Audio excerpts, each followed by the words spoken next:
తెలంగాణలో ఏంటంటే, ఈ ఫార్ములా రేస్ కేసులో కేటీఆర్ 50,00,00,000 దుర్వినియోగం చేశారని చెప్పేసి ఎప్పటినుంచో వార్తలొస్తున్నాయి.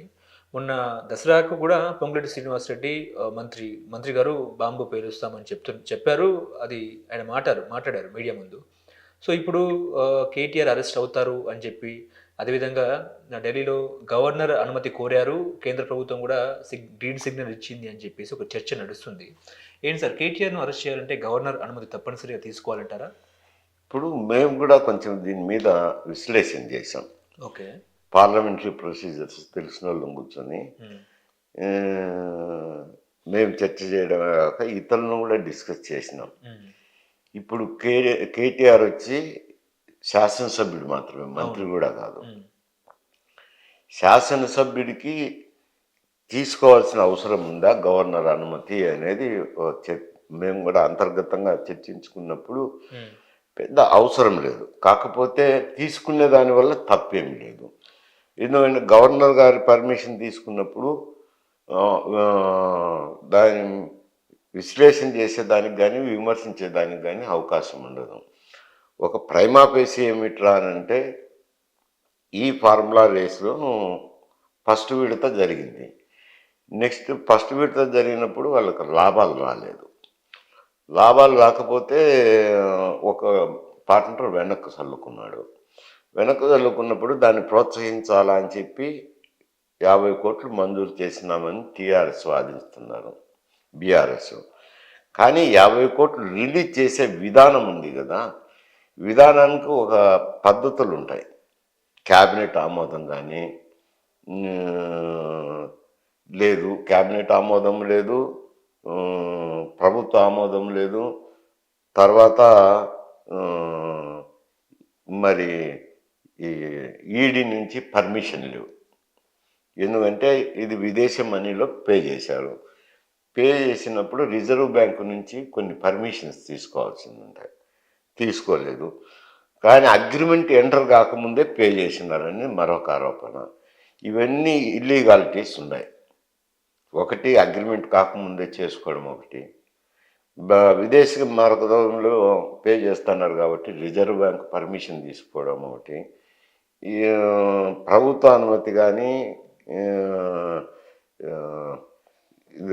క్యాబినెట్ ఆమోదం కానీ లేకుండా తీసుకున్నారు.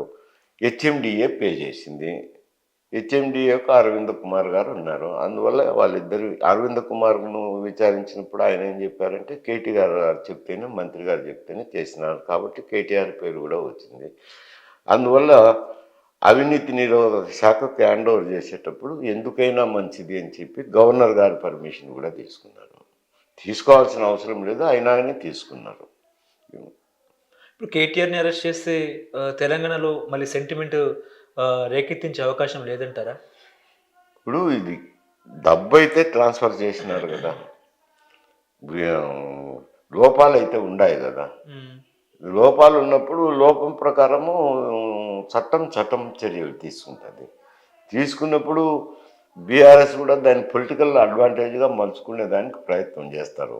అదేలెండి. కాకపోతే ప్రజలు ఎట్లా రిసీవ్ చేసుకుంటారని, ఇది ప్రజాధనం అనేది కదా. మన హెచ్ఎండిఏకు వచ్చిన 50,00,00,000 పే చేసినారు అని అంటే మొదటి విడతలు అయితే ఏం లాభం రాలేదు కదా హెచ్ఎండిఏకు.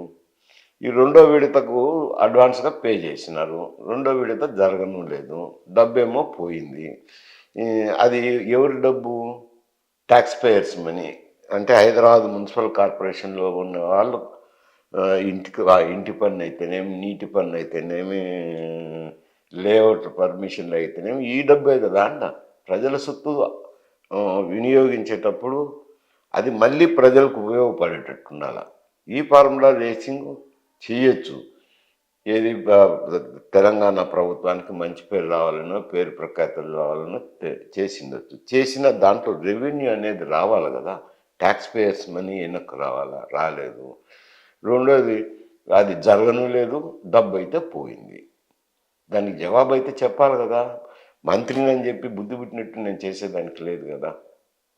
ఆ అంశాలన్నీ ఇమిడి ఉన్నాయి కాబట్టి అవినీతి నిరోధక శాఖకు ఇచ్చినారు. విచారణ చేసి చట్టం తన పని చేస్తుంది. చేసినప్పుడు వాళ్ళు అడ్వాంటేజ్ తీసుకోవడానికి ప్రయత్నం చేయొచ్చు. అది ప్రజలు నమ్ముతారా లేదా అనేది వేరే విషయం. ఓకే.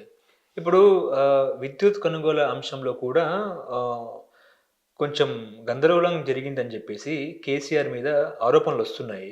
భద్రాద్రి పవర్ ప్లాంట్ విషయంలో గాని, మనుగూరు పవర్ ప్లాంట్ విషయంలో గాని, ఛత్తీస్‌గఢ్ పవర్ ప్లాంట్ విషయంలో గాని, కేసీఆర్‌ని గూడా అరెస్ట్ చేసే అవకాశం ఉందంటారా? అంటే కేసీఆర్ 10 సంవత్సరాల పాలనలో విద్యుత్ ఒప్పందాలు చేసుకుంటారు కదా, విద్యుత్ కొన్నారు. హ్మ్. కొన్న కొన్న దాంట్లోనూ అవకతవకలు జరిగాయని, హ్మ్. భద్రాద్రి ప్లాంట్ విషయంలో సబ్ క్రిటికల్ టెక్నాలజీ ఉపయోగించారు. అది పాతబడిన టెక్నాలజీ, ఇన్ఫీరియర్ క్వాలిటీ. హ్మ్. దానివల్ల రేపు పొద్దున్న ప్రజల మీద 6,000 కోట్లు 7,000 కోట్లు భారం పడుతుంది. హ్మ్. ఈ ఈ విద్యుత్ కొనుగోలు ఒప్పందాల్లో కూడా అవకతవకలు జరిగినాయని ఛత్తీస్గఢ్తో కూడా ఒప్పందం చేసుకున్నారు ఎలక్ట్రిసిటీని తీసుకునేదానికి. అవును. అందులో కూడా ఒప్పందాల్లో అవకతవకలు జరిగినాయని ఆరోపణలు ఉన్నాయి. ఆరోపణల మీద లోకూర్ కమిషన్ అని కమిషన్ వేశారు. అవును. Justice Lokur commission. Justice Lokur commission వేశారు. ఆయన విచారణ చేసి తర్వాత కమిటీ రిపోర్ట్ ఇచ్చినారు. హ్మ్. ఆ రిపోర్ట్ను కూడా నిన్న క్యాబినెట్ 5 గంటల పాటు చర్చించి ఆమోదించినారు. లోకూర్ కమిషన్లో కొన్ని లోటుపాట్లు ఉన్నాయని తేలింది కాబట్టి తప్పకుండా దాని మీద కూడా ఎంక్వైరీ జరగచ్చు.